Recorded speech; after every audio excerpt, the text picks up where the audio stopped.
A mí me hace acordar la problemática argentina a una antigua definición del marxismo que después se convirtió en un cliché y fue muy cuestionada, que era la diferencia entre la infraestructura económica y la superestructura, digamos, cultural, simbólica, etcétera. Pero que este punto, si rescatamos esta noción ya antigua, hay alguna cuestión de esta. En el bloque anterior, ¿de qué se habló? Y se habló de la contabilidad nacional, se habló de las partidas, de los gastos, del déficit, del endeudamiento. Ahora, eso hay que cruzarlo, primero con un trasfondo cultural, que yo diría se expresa mucho en expectativas y se expresa mucho en el nivel de los derechos que las personas tienen, las demandas, etcétera, etcétera.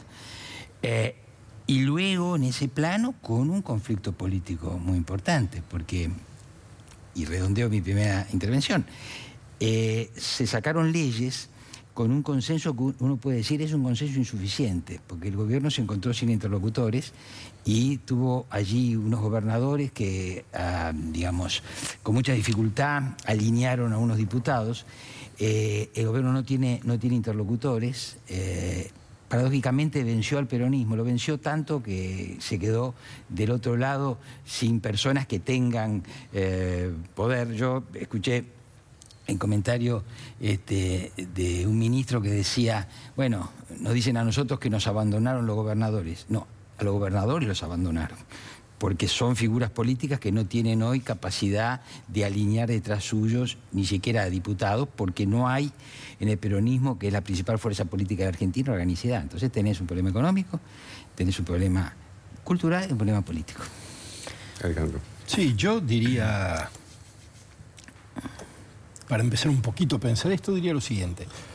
Creo que la famosa conferencia de prensa de hace 15 días es una muy buena señal de desideologización del gobierno.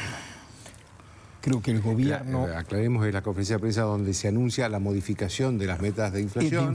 Pasan de 10 a 15%. Lo cual quiere decir... Y para algunos lo leyeron como que le habían torcido el brazo al Banco Central y a Sturzenegger. Y yo no pondría el énfasis en eso. Yo lo que diría es, se reconoce que no es la inflación un problema estrictamente monetario, es decir, de la cantidad de dinero que hay en el mercado, que no la vamos a bajar con una política puramente monetaria y que la política puramente monetaria lo que hace es contraer la demanda, sobrevaluar el peso y por tanto dificultar la competitividad de sectores sensibles, las economías regionales entre ellas, y que en esa conferencia de prensa el gobierno lo que hace es dejar algunos parámetros ideológicos de costado.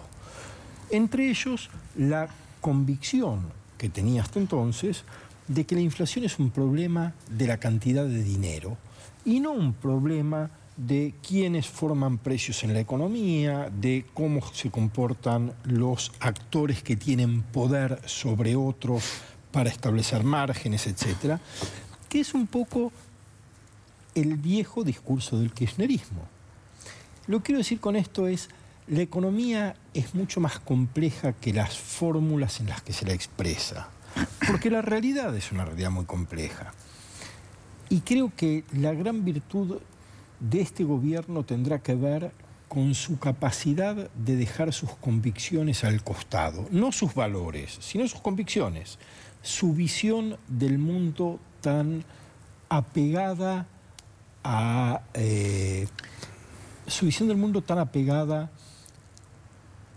la idea según la cual el mercado va a producir las transformaciones necesarias en la sociedad.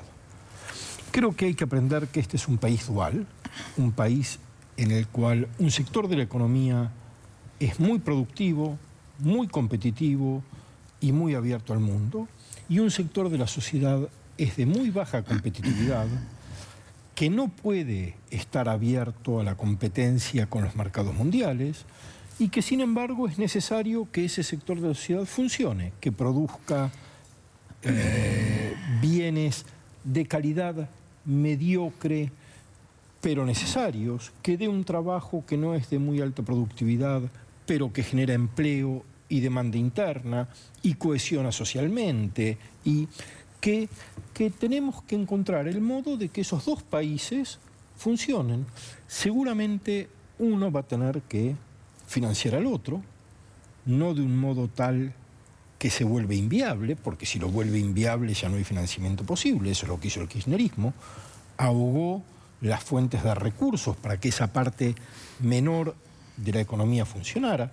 Tenemos que encontrar el modo de reconocer que hay dos países y que falta mucho para que puedan converger en uno solo. Y hasta tanto hay que hacer esfuerzos para que eso sea una coexistencia mínimamente armónica.